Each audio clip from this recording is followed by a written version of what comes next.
Hello everyone. तो आज हम फिर से लेके आए हैं एक new video, class 11th maths holidays homework part 2। तो चलिए फिलिंग द ब्लैंक्स से स्टार्ट करते हैं। तो फर्स्ट ब्लैंक हमारे पास है इफ़ एन ए का मतलब होता है number of elements in A, और एन बी का मतलब होता है number of elements in B. और ये वही क्वेश्चन है जो आपको मैंने MCQ में बताया था कि A is a subset of B. इसका मतलब ये होता है, फॉर एग्जांपल अगर हम मान लें कि बी सेट जो सा है उसमें एलिमेंट्स है 1 3 4 5, और ए जो सा है वो है 1 और 3। ए जो सा है वो सबसेट है बी सेट का, तो ए जो सा है वो छोटा सेट होएगा और बी जो सा है वो बड़ा सेट होएगा। इसका मतलब ये होता है जब ए यूनियन बी दोनों का लेंगे तो उसका जो सा आंसर आएगा वो आएगा बी, क्योंकि छोटा और बड़े का जब यूनियन करते हैं तो हमेशा बड़ा सेट आता है, तो वो होगा बी, क्योंकि ए जो सा है वो सबसेट है बी का, तो ए छोटा है और बी बड़ा है। तो इस हिसाब से जो नंबर ऑफ़ एलिमेंट्स होंगे ए यूनियन बी में वो होंगे बी के जितने हैं उतने ही होंगे। मतलब number of elements in B जो से 5 है, तो ए यूनियन बी में भी 5 एलिमेंट्स होंगे। अब उन्होंने नंबर ऑफ सबसेट पूछा है। नंबर ऑफ सबसेट का फॉर्मूला होता है 2n। एन जो उनसे होते हैं नंबर ऑफ एलिमेंट्स होते हैं, 2/5 इज इक्वल टू 32। तो राइट आंसर इज 32। चलिए नेक्स्ट क्वेश्चन मूव ऑन करते हैं।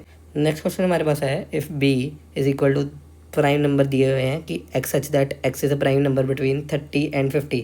तो पहले 30 और 50 के बीच में आपको प्राइम नंबर पता होने चाहिए, और फिर उसके बाद वो बोल रहा है then the roster form of B -37, मतलब कि 37 एक प्राइम नंबर है इनके बीच में, उसको हटा के जितने एलिमेंट्स बचे वो बताइए।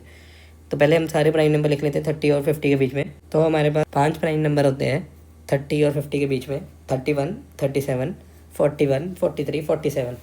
तो अब इसमें से हमको जो सा निकालना है एलिमेंट वो निकालना है 37, क्योंकि वो एक्सक्लूड करा हुआ है। ये माइनस का मतलब ये होता है कि एक्सक्लूड कर दिया बी सेट में से, और बी सेट हमारे पास ये है। तो जो सा एलिमेंट बच के उनको रोस्टर फॉर्म में लिखना है। रोस्टर फॉर्म मतलब एग्जैक्ट दिखाना है कि कौन सा एलिमेंट है। तो रोस्टर फॉर्म में जो आंसर आएगा वो हमारे पास एक सेट में आएगा। सेट होएगा 31 41 43 47। तो ये हमारे पास 4 एलिमेंट आंसर होएगा। ये हमारा आंसर है। नेक्स्ट क्वेश्चन मूव ऑन करते हैं। क्वेश्चन 18 कहता है the range of function f x is equal to 2 + sin x।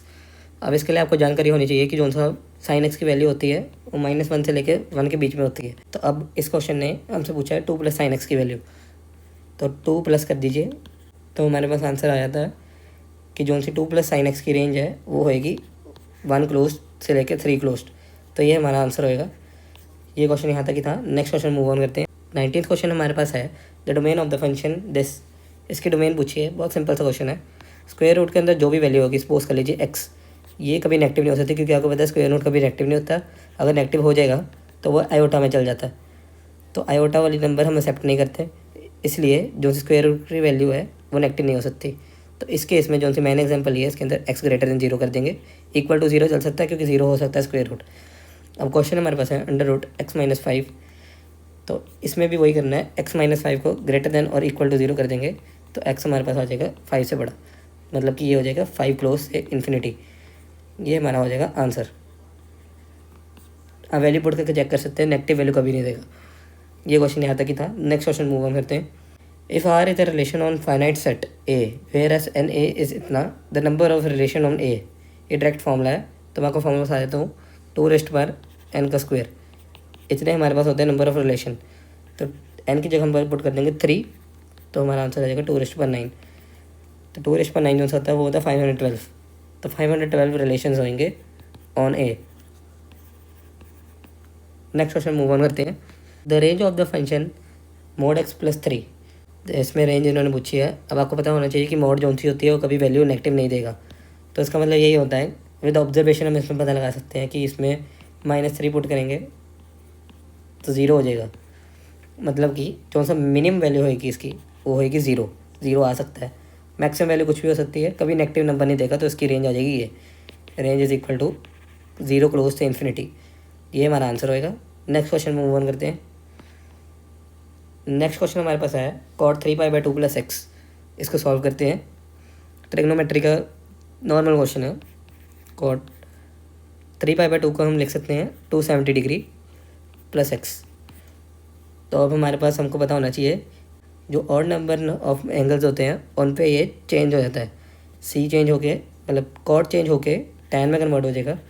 और इसका साइन चेक करेंगे अगले में, 270 प्लस एक्स मतलब ये जाएगा फोर्थ क्वाड्रेंट में। तो फोर्थ क्वाड्रेंट में कॉट हमारे पास नेगेटिव होता है, तो माइनस ऑफ tan x हमारा आंसर आ जाएगा। ऐसे चेक करते हैं, आपने पढ़ा होगा, बहुत बेसिक क्वेश्चन है।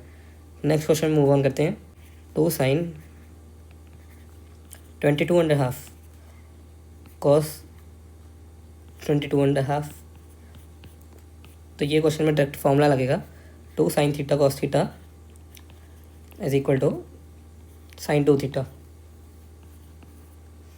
लगाते हैं साइन ऑफ 2 मल्टीप्लाई, इसको सॉल्व करने के बाद हमारे पास आंसर आएगा 45/2 और वो यहाँ पर मल्टीप्लाई हो जाएगा। तो जो सा आंसर आएगा वो आएगा sin 45। sin 45 की वैल्यू आपको पता है 1/√2, तो ये हमारा आंसर होगा। नेक्स्ट क्वेश्चन मूव ऑन करते हैं। The radian measure of sum of interior angles of quadrilateral is. ये भी बहुत ईजी सा क्वेश्चन है। इस क्वेश्चन के 2 आंसर होंगे, एक रेडियन में और डिग्री में। जो सा इसका आंसर होएगा वो होएगा 360 डिग्री। रेडियन में इसका आंसर होएगा 2π रेडियंस।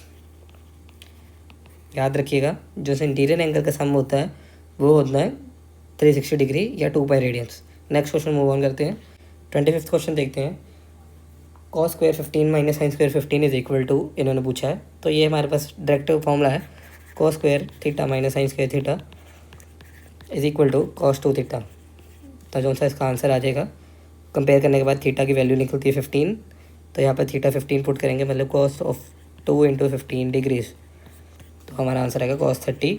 cos 30 की वैल्यू इक्वल होती है sin 60 के, आपको पता होगा sin 60 की वैल्यू होती है √3/2, तो हमारा आंसर आएगा √3/2। तो ये थे हमारे पास filling the blanks of maths और हॉलीडेज होमवर्क। अगर आपको पार्ट 3 चाहिए, मतलब आगे के क्वेश्चन चाहिए, तो कमेंट कर दीजिएगा, तो पार्ट 3 आ जाएगा आपके लिए। Thank you and thanks for watching.